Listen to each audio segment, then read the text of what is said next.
मेरा नाम रिया है। शहर की इस शोर शराबे वाली जिंदगी से थककर मैं कुछ दिन सुकून से बिताने के लिए गांव के उस पुराने फार्म हाउस पर आई थी। चारों तरफ हरियाली थी और मीलों तक कोई नहीं था। शाम का वक्त था, आसमान काले बादलों से घिरा हुआ था। मैंने खिड़की खोली तो ठंडी हवा के झोंकों ने मेरा स्वागत किया। गाँव की हवा में एक अलग ही नशा होता है। तभी अचानक बारिश शुरू हो गई, ऐसी बारिश जो सब कुछ भिगो देने पर तुली थी। मैं अपने कमरे में अकेली थी, हाथ में कॉफी का मग लिए बाहर गिरती बूंदों को देख रही थी। तभी बिजली कड़कने से घर की सारी लाइटें चली गईं। पूरा फार्म हाउस अंधेरे में डूब गया। मैंने अंधेरे में अपना फोन ढूंढा, पर तभी मुझे बाहर बरामदे में किसी के होने का एहसास हुआ। मैंने टॉर्च जलाई और बाहर की तरफ कदम बढ़ाए। वहां एक नौजवान खड़ा था जो पूरी तरह भीगा हुआ था। वो गांव का ही एक लड़का था जिसका नाम आर्यन था। वो अक्सर फार्म हाउस की देखरेख के लिए आता था। उसकी सफेद शर्ट बारिश में भीगकर उसके कसरती बदन से चिपक गई थी। उसे देखकर पहली बार मेरे दिल की धड़कन तेज हुई। माफ करना रिया जी, बिजली के तार गिर गए थे, वही देखने आया था, पर लगता है आज रात ये ठीक नहीं होंगे। क्या मैं अंदर आ सकता हूँ? बाहर बहुत ठंड है। मैंने उसे अंदर आने का इशारा किया। वो अंदर आया और उसके शरीर से पानी की बूंदें फर्श पर गिरने लगी। हम दोनों एक दूसरे के बहुत करीब थे। कमरे में सिर्फ एक मोमबत्ती जल रही थी, जिसकी धीमी रोशनी में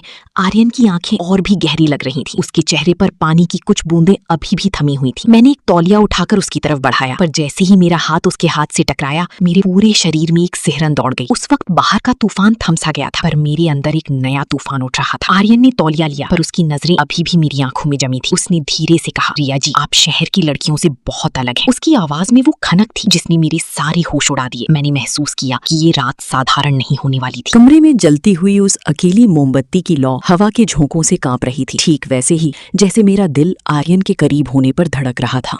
उसने तौलिया किनारे रखा और एक कदम मेरी ओर बढ़ाया। उसके भीगे हुए बालों से पानी की एक बूंद टपकी और मेरे कंधे पर गिरी। वो बूंद ठंडी थी, पर आर्यन की नजरों में जो गर्मी थी उसने मुझे अंदर तक पिघला दिया। मैंने धीरे से पीछे हटने की कोशिश की, पर दीवार ने मेरा रास्ता रोक लिया। आर्यन अब मेरे इतने करीब था कि मैं उसकी गर्म सांसें अपनी पेशानी पर महसूस कर सकती थी। उसने अपना एक हाथ दीवार पर टिकाया और दूसरा धीरे से मेरी जुल्फों की तरफ ले गया।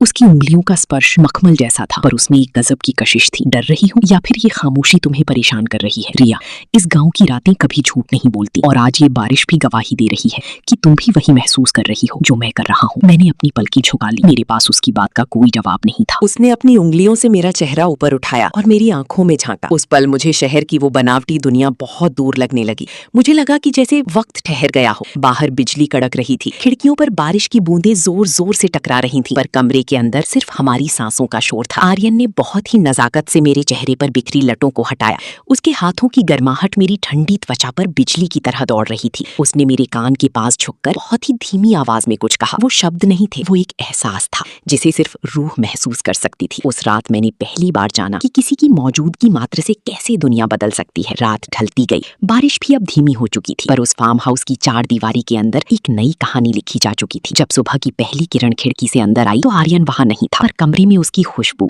और मेरी यादों में उसका वो स्पर्श आज भी ताजा है। लोग कहते हैं कि गाँव की यादें धुंधली हो जाती हैं, पर मेरे लिए वो बरसात की रात मेरी जिंदगी का सबसे हसीन और गहरा सच बन गई।